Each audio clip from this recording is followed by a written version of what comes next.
The Redmi 15C was just released recently. Should you buy it? Or look for something else? What's up everyone? And welcome back. I'm your host from Divine Mobile. Today, I'm going to give you the real talk about the Redmi 15C. Now, I know you've probably seen other reviews, but here's the thing. I'm not here to impress you with tech jargons. I'm here to answer the two questions I get asked every single day in my shop. Should I upgrade from my 14C? And is this the best phone I can get for my budget? Stay with me till the end, and I'll give you my honest perspective. First thing you'll notice is that Xiaomi actually listened to customer complaints this time around. Remember how everyone hated that big circular camera design on the 14C?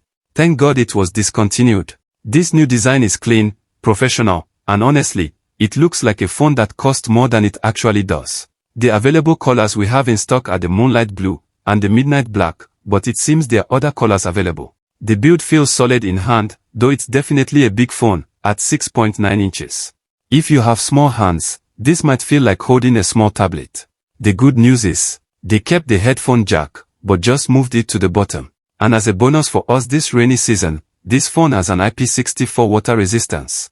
So if you're caught in unexpected rain or accidentally spill water, your phone has some protection. Now, let me talk about the two changes I noticed in the 15C that actually matter for daily use. The first one is battery life. This is huge.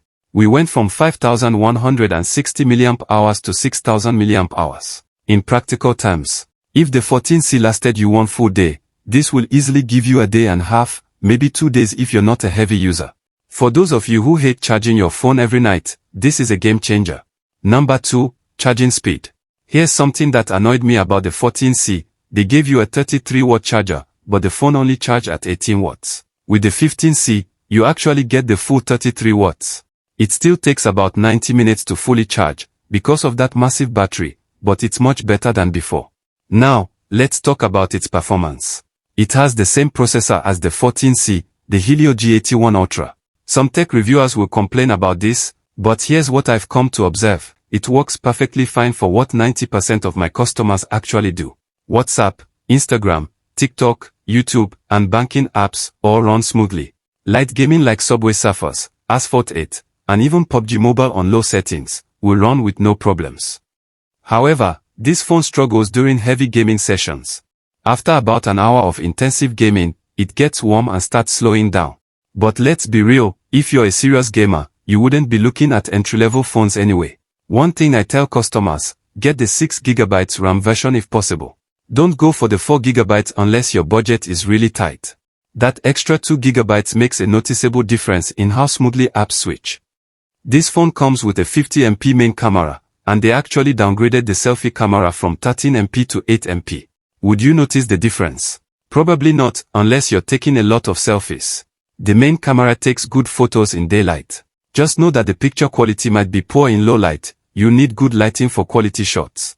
Video maxes out at 1080p 30 frames per second, with no stabilization, so if you're walking while recording, it will be shaky. This phone comes with Android 15 and HyperOS 2 out of the box. It's cleaner than previous versions, less laggy than the 14C software. You'll still find some pre-installed apps you don't need, but you can uninstall most of them. This phone may lag behind its competitors, as it has no split-screen multitasking and no AI features that Infinix and Tecno are pushing. For basic users, you won't notice the difference. This phone comes in 4GB, 6GB and 8GB RAM. The Redmi 15C's advantage is that massive battery life. Now, to round up everything we covered so far, let me give you some pros and cons you should consider. The pros are, it has exceptional battery life, easily delivering 1.5 to 2 days of power for most users. It has a proper 33 watts charging speed. It has a much better design than the 14C. It also has a solid build quality with water resistance. It comes with everything you need in the box. It is reliable for basic daily tasks. Here are the cons. Same old processor. The selfie camera actually got worse. It still has no stereo speakers.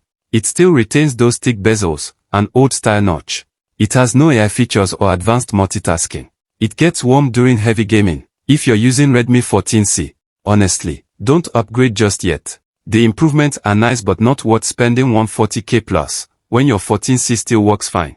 Maybe wait for the 16C or save up for a mid-range phone, if you're buying fresh at this price point. Yes, consider the 15C, but at least go for the 6GB version, which is about 148,600 naira. That extra 10k will give you much better performance, and the phone will last longer. The Redmi 15C isn't revolutionary, but it's practical. The battery upgrade alone makes this worth considering for new buyers. Just manage your expectations. This is an entry-level phone that does entry-level things very well. That's my honest take on the Redmi 15C. If you're still unsure whether this phone is right for you, drop a comment below with your current phone and how you use it, and I'll give you personalized advice. Don't forget to subscribe if this helped you make a decision, and I'll see you in the next review. Until next time, choose wisely.